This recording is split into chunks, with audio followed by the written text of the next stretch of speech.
Okay, ladies and gentlemen, today is Saturday, February 1st, 2020, and we are honored to have today Pepe Yñiguez. Pepe, welcome. Oh, thank you, James. Thanks for inviting me. It's a pleasure to be here with you. Yeah. Pepe, where were you born? I was born in a very small town in close to Mazatlan, Sinaloa, El Roble. It's too many professional players born there. And I was born there, and I moved to Tijuana after that for a couple of years, and then come to the United States. But I was born in El Roble, Mazatlan, Sinaloa, Mexico. So tell me a little bit, what did your parents do? Well, my parents, small towns, normal do, working sometimes. My mom never worked, not like a big country like this, small town. Mamas never work. They take care of the kids. And my dad works in the fields, And I went to junior high and then high school and then come here. Junior high and high school. So what junior high and high schools did you go to over there? Well, it's close to the small town, but the small town where I was born is Villa Union, they call it. It's when you go down to Mazatlan before Escuinapa or those places. It's about 15 minutes away from Mazatlan. It's like 24 kilometers, like 15 miles. But tell me a little bit about your childhood. How was it growing up in Mexico? No, me? Yeah. Oh well, it was nice. It was nice. I thought to my daughters right now. Everybody was born here, but I say I don't know. It's totally different than now. But at that time when I was born in Mexico, the small town where I'm saying El Roble, is playing baseball every single day, morning, noon, afternoon. I say all the time we got breakfast, lunch, and dinner for baseball. I mean, everything is about baseball. So since you were young, you had a passion for baseball. Oh yeah. Small town in Sinaloa is one of the states in Mexico play a lot of baseball. Now they play soccer also. Yeah. So growing up, who was your all-time favorite player back then? When I was in Mexico, we were watching just a few games from Major League Baseball. Yeah. But I remember I was a little kid when I remember Koufax. But I didn't say it was my idol, but I don't Mexico, play baseball players in Mexico. I came from El Roble. This is a small place where a lot of baseball players born there. Pepe Yñiguez. I grew up admiring him because he took me to Monterrey, Mexico, with the Los Sultanes, and as a rookie, like spring training, rookie league, and then I get hurt, and I came to Tijuana. I play a couple of years in Tijuana, semi-professional baseball. There wasn't baseball professional at all. What position did you play? My favorite position was outfielder. Okay. But when I went to Monterrey, they want to convert me as a second baseman or shortstop. But I can play all positions, even pitching. Yeah? Even pitching, catcher, all positions except first base because I'm not too tall. I'm very short. So, yeah. But always passion for baseball. So, what year and when did you decide to come to the United States? I was when I was in the minor league system in Monterrey, Mexico. I get hurt and I came back to my small town and I say to my parents, I'm gonna go probably to Tijuana, have a couple of friends there from my small town, and they invite me to come there. I say, well, okay, let me think about it. So I was down for the junior high. I was in high school. High school, there's only 2 years, like preparatoria. Okay. Now it's 3, I think. But at that time, it was only 2. So I came to Tijuana and by bus, no plane at that time. Wow. And I remember like 120 pesos, the whole ticket for come to Tijuana. I played 2 years in Tijuana with the very good league, very good players.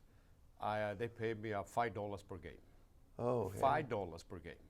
So we used to play Saturdays and Sundays double header. So Saturdays, I made $15 in those 2 days and 3 games. I made $18 for the whole week working in Tijuana. Wow. Those years, $18, and now I got 15 from the baseball. So it was more flexibility for me to do something, buy some shoes or something like that. But it was fun. It was fun. I love Tijuana because I got many memories from there. So what's your fondest memory of those days? I think my fondest memory in Tijuana was too many because I remember exactly the first days when we came to Tijuana. We had no food, no job. A couple of friends, but they're not working. So it was tough. I remember probably was my toughest days in my life in Tijuana. No food, no drink, no water, no nothing. We got water from the faucet, but it was hard living there. But I was, I think they give me they made me more strong to fight for something. So I say one day, well, I want to go to United States. So I came to United States. Same thing with a couple of friends, and same friends from Tijuana. So I came here in 1975. 75? Okay. 75. Where did you end up at in 75? I was living in East LA. It was Eastern in Brooklyn at the time. It was Brooklyn. They changed the name for So sorry. for Cesar Chavez. So I lived there for a while, for probably not too much, for 3 or 4 months. But I get a job working as a truck driver. I don't know. I don't know very well the city. I mean the country, the LA or in this country. I not even speak English at all. Oh, Nothing. really? And I went to the school, and I said, well, we came to this country to be better. So I went to school. I went to Where did you go to school? Columbia School of Broadcasting. Oh, really? Okay. Yeah. I came to this country. My first thought was to become a play-by-play announcer for baseball, because I know baseball very well. I play baseball, and I said, well, I try to go do this way. So I went to Columbia School of Broadcasting to became a sports writer at the beginning. But when I get there, one of my teachers says, no, you're not going to be a sports writer. You're going to be a journalist. You're going to be a broadcaster. I say, but I don't know nothing about broadcasting. Yeah. So what? Don't worry. We wanna give you all the instructions, all the education to be. So say, okay, fine. If you want me to go there, I'll go there. So I call Jaime Harin. You call Jaime Harin? Yeah, I call Jaime Harin because I listened to him in Tijuana from a Radio Express. No, it was Radio 95. Okay. And I'm 50 at that time. And you didn't even know Jaime then? No. Cold call? No, I just listened to him in Tijuana. Okay. And when I came here, I called Jaime and say, look, Jaime was working in radio with the Dodgers, of course. I said, I would like to be a play-by-play baseball. He asked me, how old are you? Yeah. Well, I'm a young guy. I was like 18, 19 years old at the time. Yeah. He said, you're very young. I suggest to you to go to school. I mean, to go to work, get a job in any station in LA, and then we talk about that after that when you get a job in there. So, but he gave me that advice. I went to the school. I called Columbia School of Broadcasting in Hollywood. So I called there and I got the course for 3.5 years, and I graduated in less than a year. So I graduated from there and I called Jaime, I'm here. I'm at Radio Cali right now, KALI, Radio Variedades at that time. I said, wow, but that's a different station from we do the games. Oh, I know, but you told me look for a job in any radio to be close to someday we'll be together. So I said, well, I will start here, and then I'll be there for almost 3 years, 78. So you were at Radio Cali. Yeah. And how was the call letters in Radio Cali when you were there? Tell me. I was playing music. No, I understand, but when you did the the call station, and you had to Oh, say, KALI. This is Cali Radio Variedades, Canal 1430. there you go. That's a Spanish radio. Yeah. But playing music, do news. I start working in midnight. Did the overnight shift, huh? Yeah, midnight after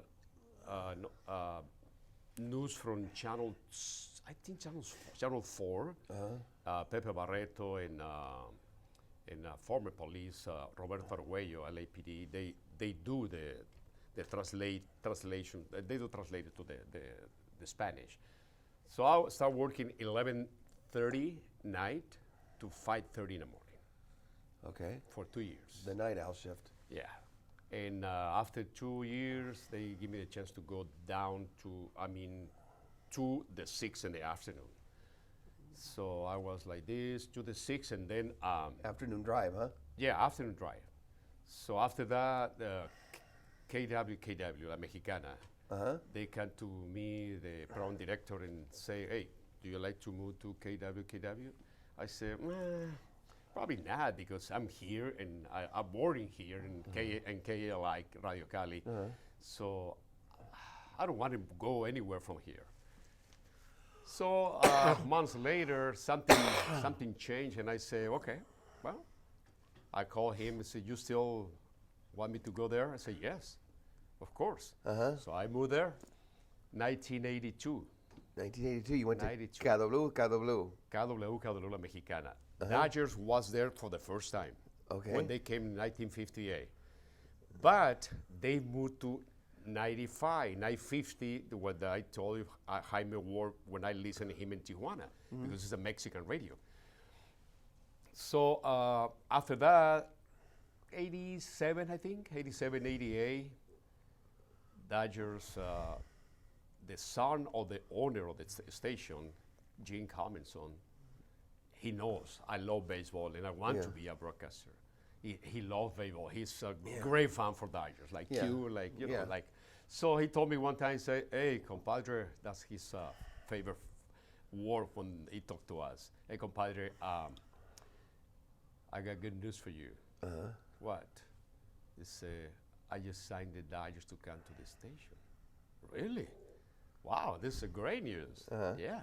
We started this year, 1988. So that's when I met Jaime. Okay. 1988. So it says you're gonna go start doing some things for the Dodgers. Now working for Dodgers, we'll work for the station, but we'll do some things from the pre-games, interviews, whatever. So 1993, working in KW. I covered the Dodgers pre-game, post-game, live talk show from the dugout every Saturday. It was an opportunity to do the Raiders. Okay. 93, 94, last 2 years in LA. So I did the Raiders with Luis Alberto Bravo. So covered the Raiders, doing Dodgers, and then they told me, okay, we want to give you more assignments to do something more for the Dodgers. So in 1993, in 94 until 97, I do Fox TV. Okay. Spanish, of course. At that time was Fox Sports America, but after that they go only for Fox Sports Español. So I combined the radio, TV, doing games Thursdays and Saturdays from all MLB, and then also Dodgers. So 1996, Brent Chire, he was the boss in the broadcasting for us for the Dodgers. He says to me, approached to me, I was on the press at the Dodger Stadium, the press room. He said, Pepe, we had news for you. Really? What kind of news? He says, Rene Cardenas will retire next year. Okay. So are you ready for that? Sure.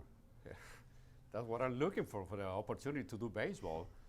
So I was, before that, not even wait to he's retired, same year, I was at home in Wybo when he called me.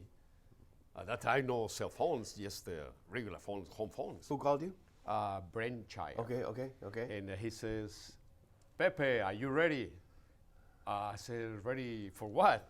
Said, ready for debut in Major Leagues. I mean, with the Dodgers, because you're already doing baseball with with Fox. I said, really? Yes. Go ahead and get ready and come to the Dodger Stadium you're going to call the games today because Rene's sick. Oh, really? So I said, wow, okay. So I will take a shower right away and then go back to Dodger Stadium. And Jaime was there. I know Jaime already. But Jaime highly recommended me to go to do baseball because he knows how I know baseball. So I went there and they said, are you nervous? No, not at all, because I called the whole game and Fox. I do the games with Tito Fuentes at that time. Tito Fuentes, second baseman for the Giants. I do the games with him and Fox and TV. And then after that, they told me, say, 97 will be the year for the Dodgers. So 97 was my first full season with the Dodgers. 1997. 97 until now. But I started 93.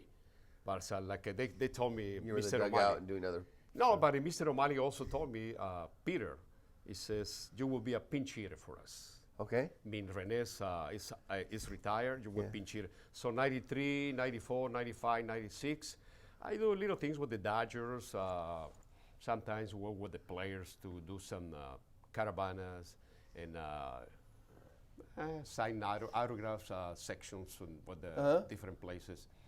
But in 97 was my first full season with the Dodgers until now, until 2014, doing radio with Jaime.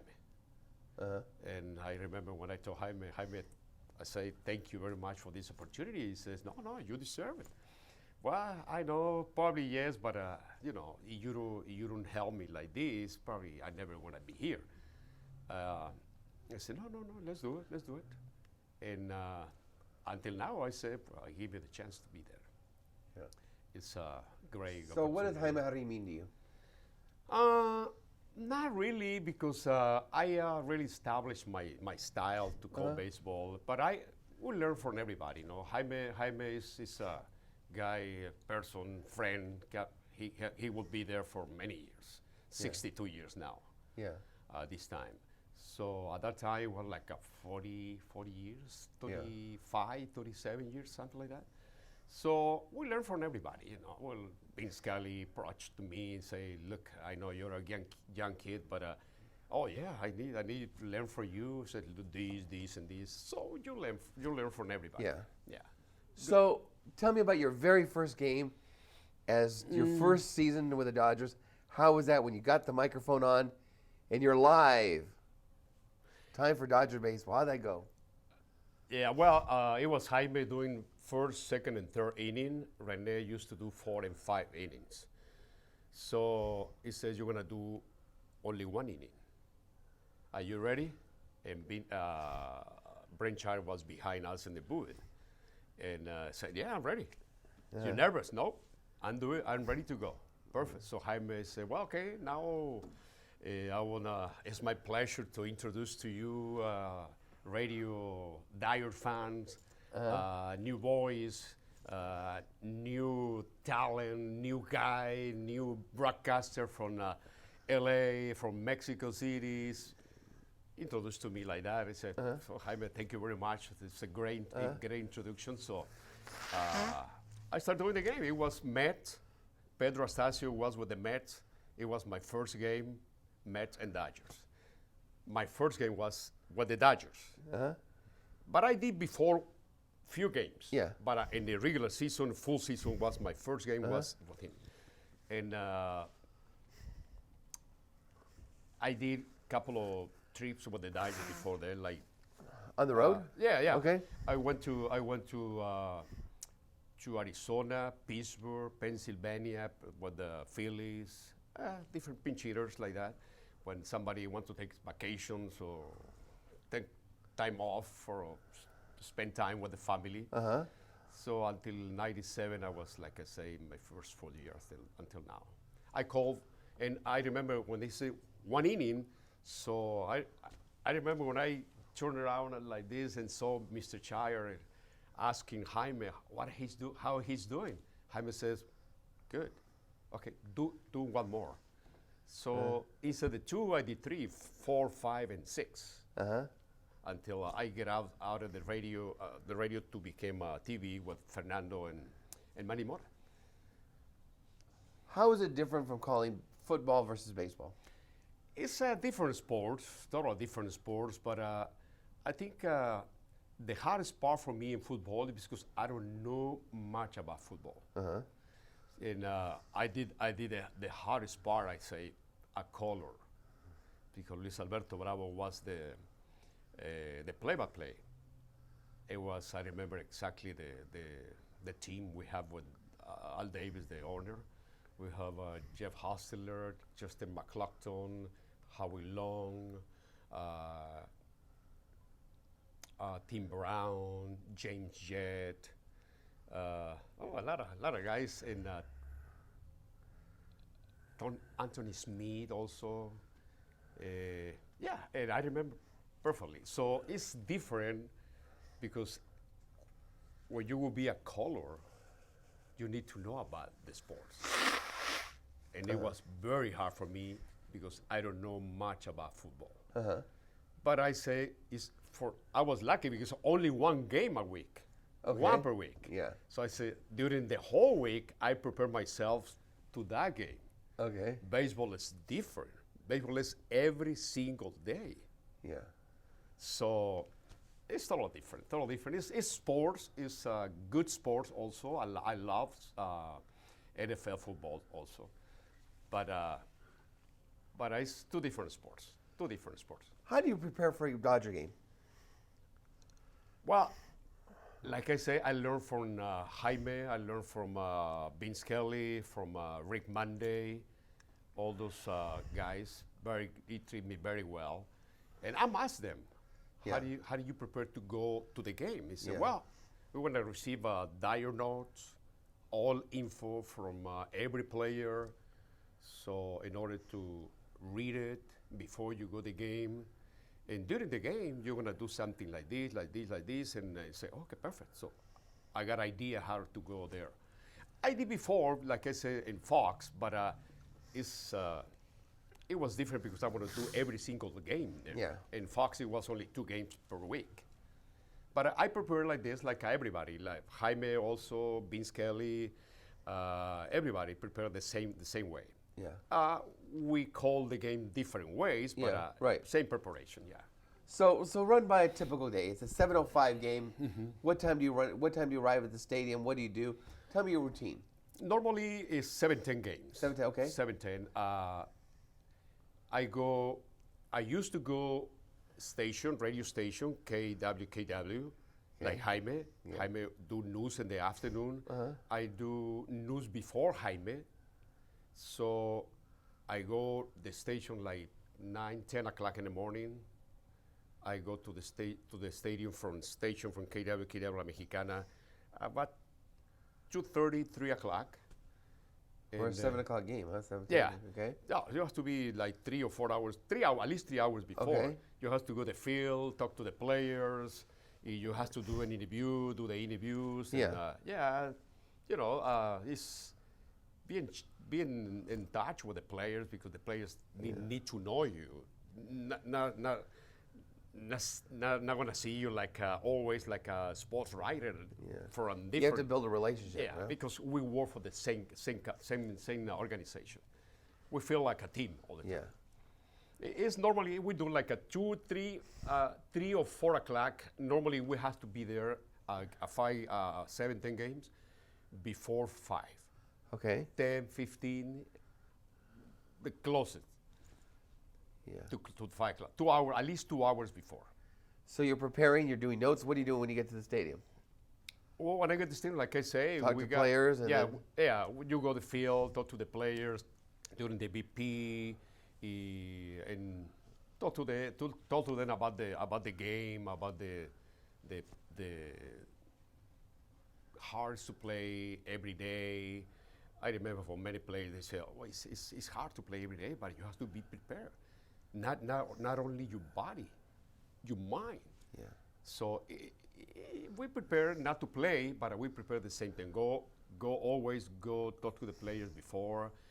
When I get stadium means the notes, all the information is ready, because the information is ready probably like 6. Yeah. All the PRs, they got all the info for you at that time. So before those notes or those information, you talk to the players in the field and. So before you go on the air, you have a meal. Oh yeah. So tell me about the meal in the cafeteria. What happens there? Oh yeah. Well, normally restaurants for media or broadcaster, we have a room especially for broadcaster with Vince Kelly, Jaime, Rick Monday, at Charlie. that time, Charlie. Well, yeah, Charlie also. Yeah. He came later. Yeah. And after that, we're talking about baseball, talking about different things. That depends. The teams come to the town and how hard it is to play with these guys. We talk each other, and then about those things. I mean, we eating, and then we go to the booth to make lineups. Any news from different breaking news or something new from the team. You got it. Like sometimes they make a trade. They made call somebody from minor leaguers. Somebody's go get hurt, and they give us all the information for that during the game also. So during the game, do you have a stats guy who's feeding you information during the game or no? Not in Spanish. Okay. In English they do, not in Spanish. Okay. In English they do, especially Vince Kelly. Okay. Vince Kelly have a person, floor manager they call. They prepare everything for him. Okay. Vince Kelly get there, and also he prepare himself to do the game.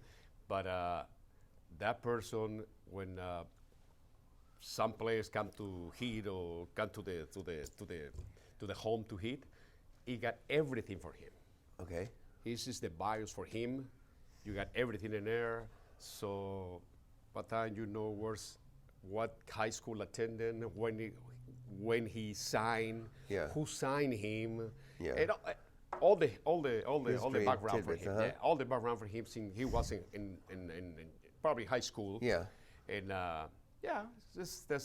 but for Spanish, for Jaime, for myself, for Fernando, for everybody, we have to look for that information because I understand in radio we got more time. I will say it like that. Vince Kelly was alone calling the games, so he need help for somebody. Yeah. So Jaime was in there 1, 2, 3. I was 4, 5, 6, and then Jaime came back to the game. So I was in the air. He got more information. He got chance to look for more info. Yeah. And I do the same way. So Vince Kelly's in the air for 9 innings. Of course, he got somebody to help him like that because they don't have no caller at that time. What do you enjoy most about being a broadcast announcer for the Dodgers? I think when you passion for something, I say I never go work. Say you're not work today. I say not really. I say what do you mean? It's game today. Yeah, I never work. I want to go get fun. Yeah. I want to go get the things I love to do. You never feel the time. You stay there forever, and I enjoy everything. I enjoy the job, the work I do, watching the games. At this time, I watching a call games like more than 4,000 games. Really? Yeah.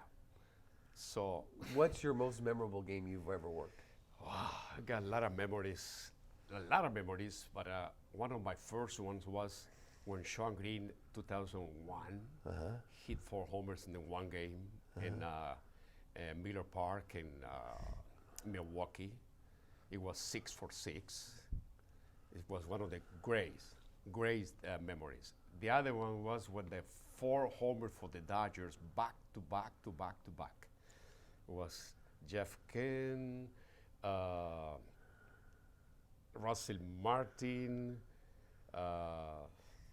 Finley, all those guys. Yeah. And then in the bottom of the 10. They tied the game against the Padres. It was 10-10 at that time. It was 4 runs behind the Padres. So with those 4 homers back to back tied the game and forced the extra innings in the 10th inning. So Nomar Garcia Parra in the bottom of the 10 hit a homer to walk off homer to give it the win to the Dice. It was amazing. Yeah. It was great. Also, too many. The other one was Odalis Perez was pitching against the Cubs, Chicago Cubs, in Wrigley Field. It was bottom of the 8th inning. It was Cody Patterson hitting first base, leadoff hitter. He's fast guy. He's running so fast. So Cesar Isturi was in the shortstop, and I remember it was 2 out. Odalis was winning 2-0 the game. Perfect game, by the way. It was a perfect game. And I remember the guys in the booth from the broadcasters and the Chicago Cubs say, I don't care who's going to win the game. Honestly, I don't care. I want to see a perfect game. Okay. So they don't care who's going to win. They want to see watching perfect games. I don't care, but I want to watch this game. So it was Cody Patterson hitting at the left side, hitting a ground ball to shortstop, and Isturiz was there. Isturiz, everybody knows what's going on in the game. So the ball bounced and hit the chest to Isturiz. So Isturiz knows Cody Patterson. It was so fast. He grabbed the ball immediately from hit, threw the first base. It was safe. Oh man, everybody was. It was like no in the stadium, even the broadcasters. So it was the only base hit, infield hit, and we hoping the official score changed the play. Changed the say. Oh, it was error for Cesar Isturiz. Yeah. It will miss the perfect game, but it will be no-hitter no hitter. Yeah. So they said no, it was fine. The ball go there, bound and hit him bobble the ball. So it was good. It was lefty. I mean the lefty running to the first base with 1 step, an advantage of the right. It will be a right-hander, a hitter. It will be out. But it was one of the great, of course, Clayton Kershaw, no hitter. It's too many great memories. In 27 years, it has to be a lot. Yeah. So, do you have a favorite baseball player? I think my favorite baseball players, I say of all time. All the time, yeah. It's for me, and I saw him playing, Pete Rose. Okay. Pete Rose, there's too many guys, too many good players, but I say Pete Rose because he know how to hit, he know how hard he played. He was a hustler, huh? Oh, always, and never sliced with the foot and no. What they had like this. Yeah. So it was a good for me. Honestly, he deserved to be in the Hall of Fame. Yeah. Because I say all the time, 20 years, 30 years, more than 35 years. I think I say this: if you kill somebody, I don't want to say it like this, but you be in jail for 25 years, you'll be out in the society already. Yeah. So he deserved to be there. Play the ultimate price, huh? Yeah, he paid a lot. So, but it is my best player. I admire Beirut, of course, period, number one, forever. And after that, too many players, but I think one of my greatest players in my time, it was Pete Rose. How has it felt for you to be able to work with some people that are Hall of Famers like Vince Scully and in the broadcast booth, Jaime and Charlie and these people that have been around the industry for many years? How's it been to work with these guys? It is funny because when Charlie came to the Dodgers, it was with the Yankees. Yeah. And I told to Charlie, I remember when I saw you in ESPN For the first time, yeah, it was the first year. It's for that 3 team with the girl, Robin from Good Morning America, and then Yeah. the other gentleman. Yeah, there were 3 of them. Yeah. Right, yeah. And then he said, oh, yeah, I remember you. He says, wow, but now we are together in the same team. It is fun. It is always, I think I'm a very lucky person to work with those people. Great person, by the way, not just a great broadcaster, but great persons, great human beings. Yeah. It's unbelievable to be around with those people. I remember when I went to Harry Callas and Phillies, too many guys, Hall of Famers, and they're amazing people. Yeah. How is it working on the road? It's the same, a little different when I start with the Dodgers, we are a week away, 2 weeks, 10 days road game, Okay. 10 games home. Okay. Now it's shortest trips. Okay. It's 6 games, 1 week, with 1 day off sometimes to make a trip, and 1 week at home. It was 1 and 1, 1 Yeah. and 1. At that time it was 2 weeks, 10 games. Yeah. Two off days during the 2 cities Yeah. or 3 cities, and then back home with using the day off. But it's fun. The only thing is when I start doing the Dodgers, there was already Arizona. I never been Arizona before, but it was so hot. Yeah. And the Central and East Coast is so hot in the summer. Baseball is in the summer. And for the other side, football is too cold. Football is really cold, and we do the same thing working in the road and home. Of course, it's better to be Yeah. at home. But we do the same, like preparation is the same. What does a Dodger organization mean to you, Pepe? Well, I think I never been with other organization, but what I reading and I listen to everybody. One thing I remember when Peter O'Malley, when I went the first day to trying to get my job, he says, "You can go anywhere," because I got opportunity to go with the Angels, Diamondbacks, or Dodgers. Uh-huh. So I remember when Brent Childs told me, if somebody want to hire you as a broadcaster, let me know, please. So I remember Bill Robertson with the Angels at that time, the broadcaster. I sent my resume, and he says to me, "Are you really interested to be a Angels broadcaster?" Of course, I want to work. And You want to work in the yeah, industry? and they say, "Okay, we want to do Spanish." They did before, but I will start to do it again. So when we get back from New York, we're gonna set up interview to interview you. So I call Brent Childs, say, "Brent, I talked to Mr. Robertson. He wants to interview. He want to interview to me when he get back from New York." I said, no, come on. Uh-huh. He gave me, says, Tommy Hawkins. You remember Tommy Hawkins? Yes, I remember Tommy Hawkins. Tommy Hawkins was You there. do Dodger talk. Yeah. Tommy Hawkins was there. Brent Childs, he took me to Mr. O'Malley's office, and we set up everything, and O'Malley says, "You can go everywhere. I don't want to force you to be with the Dodgers." "You don't want to force me. I want to be here." Uh-huh. He said, "But you can go," because he knows I got a chance to go there and also Arizona. "You can go there, but let me tell you something. We are the best. Yeah. We are the best organization, not only in California, in the world. Yeah. Not only in Major League, in the world." And it's the best organization. It's great. It's like a family, more than a family. Yeah. Sometimes family got more views than Spend more time with them sometimes. don't Yeah. It's great. When you work there, you don't want to go away for anywhere. they? Yeah.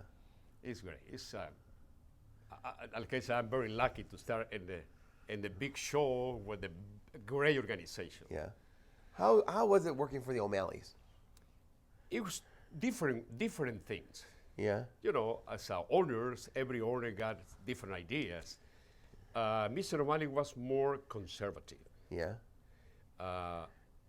Mr. Frank McCourt, before Frank McCourt, it was Fox. Yeah. It was totally different Fox. Yeah. they don't know much about baseball. They know how to televise games, Yeah. but not how to run a team. Yeah. But it was fine. It was Yeah. fine. We had no problem with anybody. Yeah. And after O'Malley he was very quiet person. He is very quiet. He's very quiet. He didn't talk too much with the employees. Yeah. Even Fox, Yeah. Rupert Murdoch, never talked to us. Okay. Never talked to us. Yeah. And Cheney, I think it was one of his the president of the team. I never talked to him. But when Frank McCourt bought the team, Frank McCourt and Jamie McCourt from Boston, at that time and until now, they treated us like a family, really family. McCourt did. McCourt. Yeah. He won every single game, and Jaime knows everything, and Fernando also. To the booth, our booth and Spanish booth, they say, what do you need, guys? Everything is good. You need anything, Yeah. just let me know. Yeah. I said, no, Mr. McCourt, everything is good. We're ready to call the game. Perfect. Anything, just let me know. He was always down there in the 7-inning stretch inning. He always called to us and say hello to us. Yeah. Always, every game. Yeah. And I remember when I told, because Jamie sometimes was with him, and I say, Mr. McCourt, Jaime called him Pancho McCourt. Okay. I mean, more in family. Pancho McCourt. Oh, I like Pancho. I said. Uh-huh. So I told Frank, I say, Frank. He said, oh yeah, okay. He always give a hug to Jamie, and it was good years at the time. But it's always. After that, Guggenheim's treated us very well too. A lot of people, different organization, because it's a big corporation. Yeah. Yeah, so it's like I say, everybody's different, but because everybody run different ways the team, the organization. But everybody's good. These guys, Mr. Walter, treated us very well too. Yeah. Mr. Walter, the majority owner, always talk to you. He's enjoy the game. He sit down there when the team wins. He go and shake hands with every players and all the employees. Of course, you're in a big market, L.A., very high-profile position with the Dodgers. A lot of celebrities are Dodger fans. How does it feel with some of these people coming through the booth and all these people you had to meet over the years? You know, it is for us. It's great because that's the people listen to us. And sometimes they call me and say, hey, I've never been in the booth, but I would like to be one time to say hello to Jaime, to Vince Kelly, to Rick Manley. Yeah. I say, hey, just why not? Just let me know when you want to come. Yeah. We treat those people like that and say, oh, thank you for giving me this opportunity, for being here, for spend an inning or 2 innings right here with us in the booth. Oh, I've never been here for many years. I've never been here. I don't remember the name, but I was in the Margarita. My wife was in the Boys and Girls Scout. She donated 4 tickets with dinner, BP passes. It was a Boys and Girls Club auction. Right. Okay. And they auctioned that off Right. to have dinner with you and Vin and everybody there. Right. Yeah. I think it was the City attorney. city attorney. Yes. Dick Jones won that. Yes. 2 or 3. I don't know. It was a family or something, but I think it was four people together. Yeah, right. So I took them to the field. Uh-huh. They shake hands with Maury Wills, Dan Newcomb, he passed last year. All those players, Yeah. all the former players, Ron Say, Steve Garvey. Yeah. It was jumping. It was like a kids in the park. It was unbelievable. And then went to get a dinner with them. Vince Kelly was there. Jaime. Oh, that was fascinating. Yeah. It was great. And all the people when came to the booth, we did it very well. Yeah. They say anytime, man. When we got to, sometimes the guards say no, because something happened in the stadium, you cannot come, not allowed to go anywhere. But if not, always. Yeah. Always, people should welcome to our booth. Yeah. What do you love most about your job? I say everything. Yeah. I say everything. I know doing this kind of job, like Jaime and Vince Kelly told me many times, we sacrifice family a lot. But at the same time, you have to have a family supporting you to do your job. And it is true. It is true. I remember when I get there, Vince Kelly told me, and Jaime also, it will be days, like or weeks, or months sometimes, like we don't see the family, especially in the spring training. So, talk to them. Brent Shire told me before when I want to sign the contract, I want to sign it. No. Go ahead and talk to your wife, sit down with your wives and tell them, look, I want to be probably 3, 4, probably 5 weeks away from home in the spring training. And you need to get your wife's support, family support. Yeah. So they told me, my wife said, don't worry. Somebody has to do it. I'm going to do it. Kids will be fine. Family will be fine. I want you to do the job.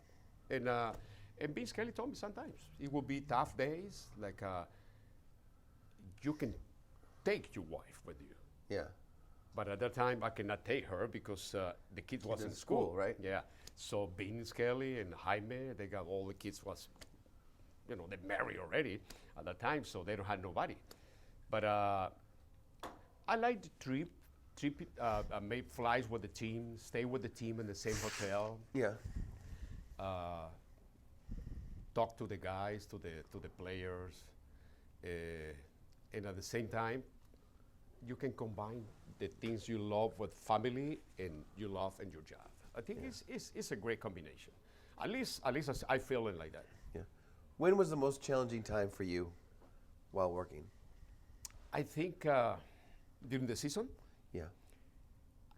It's all the whole season because it's a long season. Yeah. If we call, most people think like, oh, game start at 7, so you get off at 10:30. No, we go before. Yeah. We're like 7, 8 hours like normal. No, everybody do. Yeah.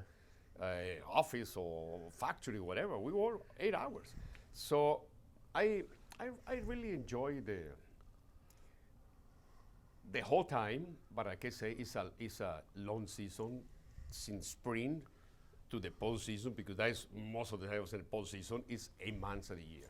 But we got the rewards. We got 4 months off to spend time with the family. Yeah. Así que, so it's not a big deal. I think you love the things you do, doesn't matter. What advice would you give somebody who wants to break into the industry like you did? Somebody who has the same dream as you to be a play-by-play announcer. What advice would you give them? At this time, I only got probably not even Jaime. Jaime told me I never called baseball before. But now, I got a couple of friends, they told me, I would like to do the things you do right now because that's the things I want to do it. I said, oh, well, keep working. Yeah. Keep going. And yeah, it's a good experience because they told me, oh man, I really want that kind of job. And I congratulate you because you are with the Dodgers and for so many years. I say, yeah, but it's not a lot of hard work though. Yeah, nothing is easy. Yeah. I remember one of the person, that's not a broadcaster, they told me, oh, what easy you get the job with the Dodgers. Easy? What do you say easy? Oh, because I read it in the paper like Dyer hired you as a broadcaster. Oh, wow, but behind I worked 20 years. Yeah. I worked for 20 years for this opportunity. I never give up. Yeah. I never give up. I say one day we'll be there. And like I say, Jaime, Brinchire, owners of the station, like Calvinson, Jimmy, Howard, Bailey, John Paley, many people helped me to be there. So I think when you get and you really come against the odds because nowadays so many people that were in the game of baseball end up becoming broadcasters. Yeah. Like Fernando and that. So they have one up on top of you. Yeah, Fernando, I remember was 2005 when he joined the broadcaster booth and radio, and he said, "But I never do this before." I said, "Fernando, it will be your job probably for the rest of your life, so you have to do it." What are you most proud of? Him? No, what are you most proud of in general? Pepe Yñiguez, what are you most proud of in life? I'm proud about my family and about my job, because that's the two things I love a lot. I put in 50-50 because I cannot do my job with support of my family or something like that. And I'm very proud to be there to meet, to know those people. Like I never thought one day would be there. Like Jaime told me, I told him one day, we came from Montreal, when Montreal was in baseball. Long flights, 6.5 hours from there, so a lot of times to talk. Yeah. And I say, I remember Jaime, when I called you the first time? He didn't remember all the time, but I remember very well. But I told you, I never think one day we'll be work together. Yeah. When I listen to you in Tijuana, listen to games, before Rene, because Rene went to Houston to call the Astros, called 45s at that time. It was another person with Jaime. And I told Jaime, I never thought one day I would be with you in the same booth. Yeah. Flying not in the Dodgers plane because of that shadow now. Yeah. But being around all these people, Jaime and I, we traveled in the same seat, and Vince Kelly was in front, and we talk each other all the time, and like I said, I'm very, very lucky person to be there. So how did it feel? You go to the broadcast booth, down that hallway, you have pictures of all the announcers, all that rich history of people that have announced for the Dodgers over the years. How does it feel when you see your picture up there? Oh man, it made me feel very happy, very proud about that. Like I said, when you ask me, it's something that proud for me to be all those. It's a group of great guys, great broadcasters, Red Bradbury, Vince Kelly, Bob Cannell, all those people there. And now the new generation, I said, we are in the new generation.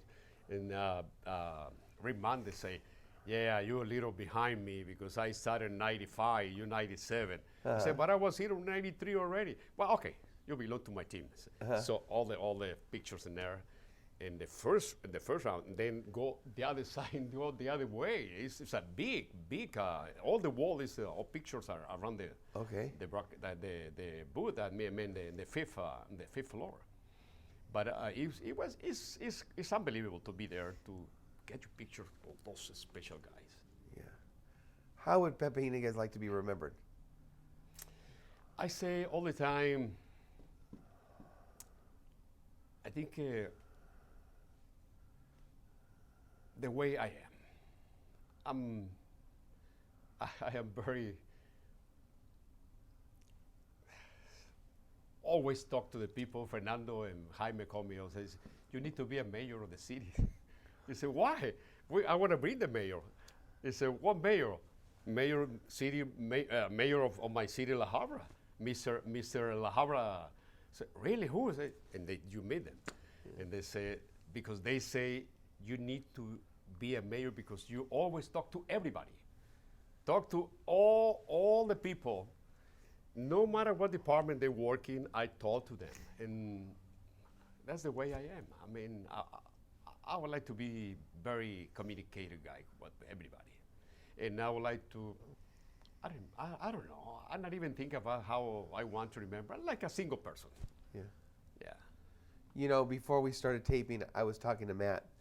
And I said, one thing I admire most about Pepe, so you go to the stadium, I said, he talks to the person that sells the peanuts. Yeah. He talks to the lady, La Barrendera. He talks to everybody the same.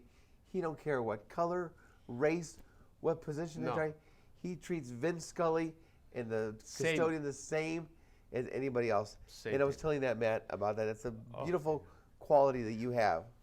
Thank you for that. But one of the things when you mentioned that, when Mr. McCord was the owner, it was class in Mr. McCord, because I remember I came from the 5th floor from the entrance like this to the booth, and Mr. McCord was the other way, the opposite way.